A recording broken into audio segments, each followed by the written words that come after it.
Shri PV Narasimha Rao గారి 19వ వర్ధంతి కార్యక్రమంలో హర్యానా గవర్నర్ పెద్దలు బండారు దత్తాత్రేయ గారు, సహచర మంత్రులు శ్రీధర్ బాబు గారు, కోమటిరెడ్డి వెంకటరెడ్డి గారు, పెద్దలు వి హనుమంతరావు గారు, చూపల్లి కృష్ణారావు గారు, ముఖ్యమైన పెద్దలు పివి నరసింహారావు గారి కుటుంబ సభ్యులు అందరూ ఈ కార్యక్రమంలో పాల్గొని ఈ దేశ కీర్తి ప్రతిష్టలను ప్రపంచానికి తెలియజెప్పిన గొప్ప మేధావి, బహుభాషా కోవిదుడు శ్రీ పివి నరసింహారావు గారు మన తెలంగాణ బిడ్డ కావడం మనందరి యొక్క అదృష్టం. వారు గ్రామ స్థాయి నుండి నాటి నిజాం పరిపాలనకు వ్యతిరేకంగా పోరాటంలో క్రియాశీలక పాత్ర పోషించి ఈ ప్రజలకు విముక్తి కలిగించి స్వేచ్ఛావాయువులను అందించడంలో ఎన్నో సమూలమైన మార్పులు తీసుకొచ్చి పరిపాలన అంటే ఏ విధంగా ఉండాలనో భవిష్యత్ తరాలకు ఆదర్శంగా నిలబడి 1991లో వారి దేశ ప్రధానమంత్రిగా బాధ్యతలు చేపట్టినప్పుడు ప్రపంచంలో ఈ దేశానికి అప్పు పుట్టని పరిస్థితి, ఎవరూ మనల్ని నమ్మని పరిస్థితి, ఈ దేశం యొక్క మనుగడనే ప్రశ్నార్థకమవుతున్న సందర్భంలో వారు ప్రధానమంత్రిగా బాధ్యతలు చేపట్టి IMF దగ్గరికి మా దేశానికి రుణం కావాలి అంటే మిమ్మల్ని నమ్మే పరిస్థితి లేదు, మీ దగ్గర ఉన్న బంగారాన్ని తనఖా పెడితే తప్ప మీకు అప్పు ఇవ్వలేని పరిస్థితి అని అంటే నాటి పివి నరసింహారావు గారు సాహసోపేతమైన నిర్ణయం తీసుకొని బంగారాన్ని తనఖా పెట్టైనా సరే ఈ దేశాన్ని కాపాడాలి, ఆర్థిక వ్యవస్థను పునర్వ్యవస్థీకరించాలని నిర్ణయం తీసుకున్నారు. అప్పుడు అదొక పెద్ద దుమారం ఈ దేశ రాజకీయాల్లో, ప్రపంచంలోనే ఒక చర్చ. ఆ సందర్భంగా పార్లమెంటులో చర్చకు తెరలేసినప్పుడు దేశమంతా ఆసక్తిగా ఎదురు చూస్తుంటే పివి నరసింహారావు గారు ఎంతో పెద్ద ఉపన్యాసం చెప్తారు, లేకపోతే వివరణ ఇచ్చుకుంటారు అని అందరు ఆశించినప్పుడు వారు లేచి నించొని సంస్కృతంలో ఒక శ్లోకం చదివి కూర్చున్నాడు. దాని సారాంశం ఏంటంటే, తెలివైన వాడు సగం ఆస్తిని పోగొట్టుకునేనా మిగతా సగాన్ని కాపాడుకుంటాడు అనేది దాని సారాంశం.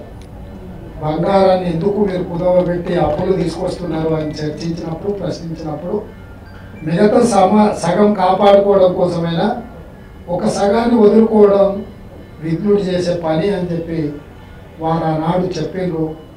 ఆ చెప్పిన దాన్ని వారు నిజం చేసి చూపించి ఈరోజు సరళీకృత విధానాలను తీసుకొచ్చి ప్రపంచంతోనే పోటీ పడే విధంగా కోట్లాది మంది యువకులు ప్రపంచంలోనే మన మేధస్సును IT రూపంలో, శాస్త్రవేత్తల రూపంలో ప్రపంచానికే మన యొక్క మేధా సంపత్తిని ఎగుమతి చేసే విధంగా ఈ దేశాన్ని బలోపేతమైన ఆర్థిక వ్యవస్థగా కీర్తిశేషులు పివి నరసింహారావు గారు తీర్చిదిద్దారు.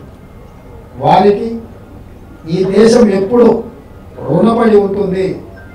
ఈ దేశం ఈరోజు ఆర్థిక రంగంలో రాణించిన, పరిపాలనలో పారదర్శకవంతమైన పరిపాలనను అందించిన, ముఖ్యంగా సీలింగ్ యాక్ట్ ద్వారా పేదలకు ఆత్మగౌరవం భూమి, ఆ భూమి కొద్దిమంది చేతుల కబంధ హస్తాలలో ఉంటే ఈ ప్రాంతంలో జరిగిన ప్రతి పోరాటం, నిజాంకు వ్యతిరేకంగా జరిగిన సాయుధ రైతాంగ పోరాటం భూమి చుట్టూనే పరిభ్రమించింది. ఆ తర్వాత జరిగిన నక్సల్బరీ పోరాటాలు కూడా ఈ భూమి చుట్టూతోనే పరిభ్రమించినాయి. భూమి పేదవాడికి అందుబాటులోకి తీసుకొచ్చింది. పేదవాడి ఆత్మగౌరవమైన భూమిని భూ పంపకాల ద్వారా వాళ్ళకి చేర్చినప్పుడే ఈ యొక్క పోరాటాలకు ఒక నిబద్ధత ఉంటుంది అని చెప్పి ఈ అగ్రికల్చర్ ల్యాండ్ సీలింగ్ యాక్ట్ తీసుకొచ్చి వీటన్నిటిని కూడా భూసేకరణ చేసి పేదలకు భూములు పంచడానికి పివి నరసింహారావు గారి బలమైన పునాదులు వేయడం జరిగింది. అందుకే ఈరోజు ప్రతి పేదవాడు గ్రామాలలో అసైన్మెంట్ ద్వారా భూములు వచ్చిన బోర్డు పట్టాల ద్వారా భూములు వచ్చిన దళితులు గిరిజనులు ఈరోజు ఆత్మగౌరవంతో ఉన్నారు. మాకు భూమి ఉంది, మాకు ఊరు ఉంది, ఆ ఊరిలో మాకు భూమి ఉంది అని చెప్పి ఈరోజు గొప్పగా చెప్పుకుంటున్నారు అని అంటే దానికి ప్రధానమైన కారణం మాజీ ప్రధానమంత్రి పివి నరసింహారావు గారు అని చెప్పి మనందరం ఈ సందర్భంగా గుర్తు చేసుకోవాల్సిన బాధ్యత ఉన్నది. వారు మన మధ్యలో లేకపోయినా పరిపాలనలో వారు తీసుకొచ్చిన వారు ఇచ్చిన దిశ ఈరోజు మేమందరం కూడా వాటిని నిత్యం గుర్తు చేసుకుంటూ పరిపాలన అందిస్తే తప్పకుండా ఒక సుపరిపాలన అందించడానికి అవకాశం ఉంటుంది. ఇక్కడ పివి నరసింహారావు గారి ఘాటు ఉన్నది. అదేవిధంగా కొంచెం ముందుకెళ్తే కీర్తిశేషులు జైపాల్ రెడ్డి గారి ఘాట్ కూడా ఉన్నాయి. ఈ రెండింటినీ తెలంగాణ రాష్ట్ర ప్రభుత్వం అద్భుతంగా అభివృద్ధి చేయాల్సిన బాధ్యత ఇక్కడున్న మా మంత్రివర్గ శాఖలో మా మీద ఉన్నది. ఎందుకంటే తెలంగాణకు పివి నరసింహారావు గారు ఆద్యుడు. వారిని ఆదర్శంగా తీసుకొని నాకు తెలిసి వారి కుటుంబంలో ఒక సభ్యుడిగా జైపాల్ రెడ్డి గారు బ్రతుకున్నంత కాలం ఆ కుటుంబంతో వారికి గొప్ప అనుబంధం ఉంది. వారి నుంచి నేర్చుకున్న పరిపాలన విధానాన్ని వారు అమలు చేయడమే ఈరోజు హైదరాబాద్ నగరంలో మెట్రో ఇట్లాంటి ఎన్నో పరిపాలనలో కొన్ని అద్భుతాలు జరిగినాయి. అందుకే ఈరోజు మా అధికారులకు మా ప్రభుత్వం ఈ రెండింటిని సముచితంగా అభివృద్ధి చేసి వీరిద్దరు కూడా కాంగ్రెస్ పార్టీ యొక్క ఆస్తి, ఈ దేశ ప్రజల యొక్క ఆస్తి. తెలంగాణ ప్రజలకు ఒక రకంగా పివి నరసింహారావు గారు, రెండవ రకంగా జైపాల్ రెడ్డి గారు లంకె బిందెలు లాంటి వాళ్ళు. వీటిని జాగ్రత్తగా వారసత్వ సంపద కుటుంబ సభ్యులుగా మా మిత్రులందరూ వారి కుటుంబ సభ్యులు, కానీ వారికి మనమందరం పరిపాలనలో వారసులుగా ఉండాల్సినంత గొప్ప వ్యక్తి.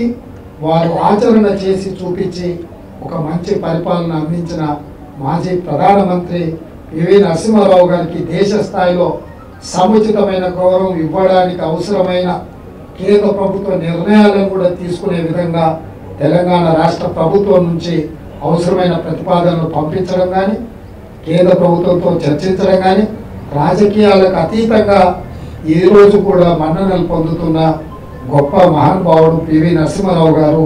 వారి కీర్తిని పెంచే విధంగా తెలంగాణ రాష్ట్ర ప్రభుత్వం పనిచేస్తుంది.